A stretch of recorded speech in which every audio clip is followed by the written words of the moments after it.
Salut à tous les amis, on se retrouve aujourd'hui pour une toute nouvelle vidéo, donc très courte parce qu'en fait c'est que la première partie, la deuxième partie sortira dans 2 semaines, parce que la semaine prochaine j'ai une console juste à côté de moi, et je vous la présenterai la semaine prochaine parce que je peux pas attendre, déjà là je vous fais ça parce que c'est dans l'actu, mais voilà.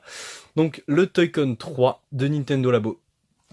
Donc celui-là qui s'apparente vraiment à un vrai jeu pour une fois, pas genre juste des petites activités à 2 balles du premier kit. Et le robot était cool par contre, le robot était sympa.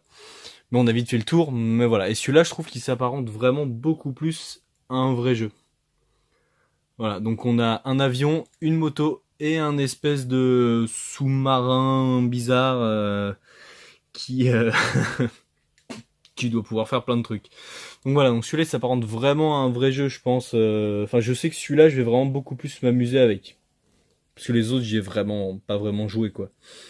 Et donc voilà, donc les vaisseaux en plus ont l'air carrément cool. Donc ça, la bande-annonce fait penser à un petit GTA, enfin dans le sens, dans le sens où tu peux juste te balader. Mais voilà, donc ça fait penser à un petit GTA. Donc là on a les décos, voilà, donc personne ne décore ces Nintendo Labo parce que personne n'a de talent pour le faire. Les peu de vidéos que je vois de décorer, il y en a vraiment que dalle, où tout le monde a fait assez de la merde. Il y a vraiment que les professionnels qui ont fait des trucs Zelda ou des trucs de ouf. Donc là voilà, donc ils nous montrent comme dans les 2 premiers qu'il y a un garage où on peut faire des trucs. Donc avec des petits éléments qu'ils nous ont donné déjà, je vous montrerai juste après dans ma vitrine, mais ils donnent des petits éléments pour attiser sa créativité. Donc voilà. Donc je vous présente. Hop, c'est la fin. Ah, il y a un autre truc là, on peut personnaliser. D'accord, donc ça a l'air carrément cool. Mais voilà, donc tout ça je vous le montrerai plus dans la prochaine vidéo où je l'aurai monté. Parce que je vais le monter ce week-end, ça prend vraiment un temps fou à monter Nintendo Labo. Il m'a fallu 2 nuits pour monter les 2 autres, mais j'y ai vraiment mis toute la nuit quoi. Quasiment. Donc voilà. Donc je vous présente tout de suite la partie des anciens Nintendo Labo. Hop, donc on se retrouve dans ma vitrine. Donc oui, il y a le flash parce que c'est un endroit sombre. Donc là, on se retrouve avec tous les petits... Donc ça va pas durer 20 ans, hein. Voilà, je vous montre juste vite fait. Hop, donc là, t'as des petits trucs un peu inédits, enfin qui marquent pas forcément sur la boîte. Une boîte. Donc ça, des petits accessoires qui servent pour ceux qui veulent créer leur propre truc à faire.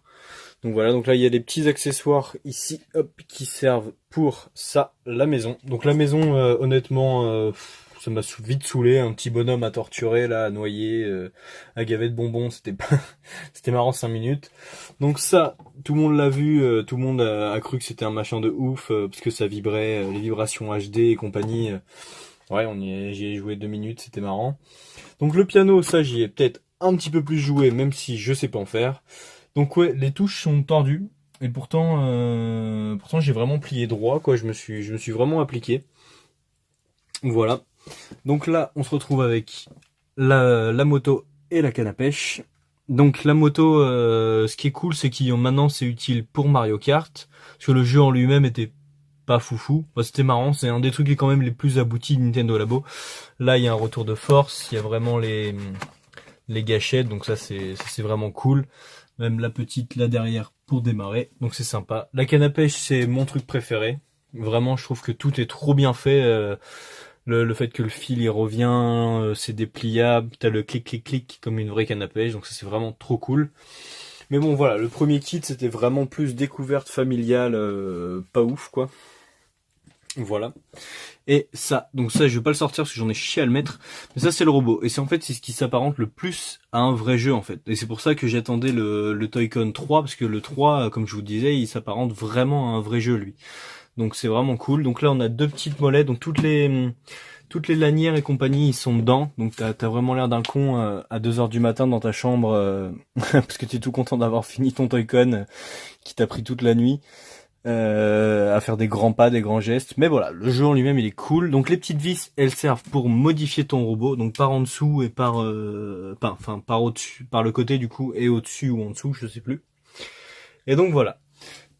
Ah donc, alors la semaine prochaine il y a une grosse vidéo, enfin Elle sera pas forcément énorme, mais très importante pour moi. Donc franchement, abonne-toi, ça coûte rien, ça te prend 3 secondes, même pas de t'abonner. Donc franchement, ça vaut le coup et je vous le tease tout de suite. Alors, qu'est-ce que c'est dans ce sac? Ah, si je vous montre ça, vous reconnaissez direct. Donc, pour ceux qui reconnaissent pas. Voilà, c'est bon, j'ai teasé. Fin. Abonne-toi pour la semaine prochaine.